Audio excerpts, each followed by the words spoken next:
So, good morning, students. We have next question, assertion and reasoning. When three electric bulbs of power 200 volt, 100 volts, and 50 volts are connected in series to a source, the power consumed by the 50 watt bulb is maximum. तो चलिए देख लेते हैं. देखिए, कोई भी bulb जब design होता है तो वो 220 वोल्ट के लिए बनाया जाता है. ये हमारे पास है question number 16, assertion and reasoning. तो वो देख लेते हैं हम लोग. अब देखिए, कोई भी बल्ब जो होता है, ये हमारा बल्ब है. ओके, ये कितने वोल्ट के लिए? हर कोई 220 वोल्ट के लिए डिजाइन होता है. ओके, तो सबसे पहले हम जानते हैं कि तीनों बल्ब जो है, चाहे वो आपका 200 वोल्ट का, ये वॉट का बल्ब है, हाँ पावर है. फिर एक हमारे पास ये है 100 वॉट का बल्ब, ये भी 220 वोल्ट के लिए ही डिजाइन हुआ होगा. और 100 के बाद एक हमारे पास है 50, ये भी 220 वोल्ट के लिए ही होगा. और ये है 50 वॉट का.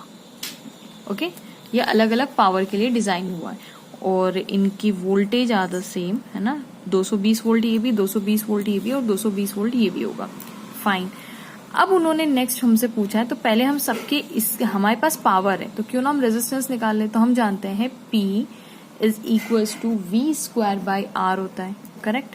अब क्योंकि ये तो कांस्टेंट है सबके लिए, तो हम पावर पहले 220 वोल्ट जिसकी पावर है 220, पहले ये 200 के लिए निकाल लेते. तो देखिए, R for 200 is equals to V square upon 200. ये जो पावर है ये 200 वाले की है. फिर एक है रेजिस्टेंस ऑफ 100 वॉट्स, किसकी? V square upon 100. क्योंकि पावर यहाँ पे ये मैंने इंटरचेंज, मतलब इसको मैं ऐसा लिख सकती हूँ ना, V square by P is equals to R. तो ये मैं R निकालते जा रही हूँ सबके. ठीक है. फिर एक हमारे पास आएगा R for 50 is equals to V square by 50, क्योंकि इसकी पावर 50 वॉट की है. ठीक है. अब आप देख सकते हैं जिसकी, अब क्योंकि ऊपर वाला तो कांस्टेंट है, तो जिसकी पावर सबसे ज्यादा यानी 200 की पावर सबसे ज्यादा है तो इसका रेजिस्टेंस सबसे कम होगा. पावर जितनी, अब इसके कंपैरिजन में इसकी थोड़ी कम है तो इसका रेजिस्टेंस का, इसकी सबसे कम पावर है तो इसका रेजिस्टेंस सबसे ज्यादा होगा. कहने का मतलब है R50 का रेजिस्टेंस, R50 वाला जो होगा इसका रेजिस्टेंस सबसे ज्यादा होगा. मतलब जिसकी पावर 50 वॉट की है उसका रेजिस्टेंस सबसे हाई. फिर उसके बाद आएगा R100 और फिर सबसे छोटा आएगा R200. करेक्ट है. ये क्या है? पावर से याद रखिएगा. 50 वॉट का जो पावर वाला बल्ब है उसका रेजिस्टेंस सबसे ज्यादा होगा और जो 200 वॉट पावर वाला रेजिस्टेंस है, पावर वाला बल्ब है, उसका रेजिस्टेंस सबसे कम होगा. मतलब ये सबसे लेस और ये सबसे highest. Okay, so far so good. अब उन्होंने हमें पूछा है कि आप बताइए कि in series and are connected in series. अब ये सीरीज में कनेक्टेड है. The power consume by 50 watt bulb is maximum. तो हम जानते हैं यहाँ पे, we know that in series, जब ये सीरीज में बल्ब लगाए गए होंगे, कुछ ऐसे लगाए गए होंगे. ठीक है.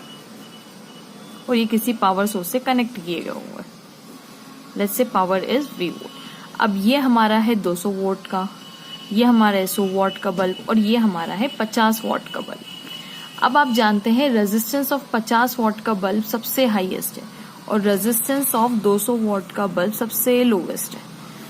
अब सीरीज में क्या खासियत होती है? करंट इज सेम, तो इसमें भी करंट आई जाएगा, इसमें भी करंट आई जाएगा और इसमें भी करंट आई जाएगा. करेक्ट है.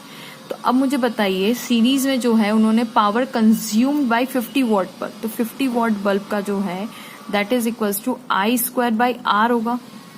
करेक्ट और नॉट? अब क्योंकि सीरीज में करंट सेम है तो we can use this formula.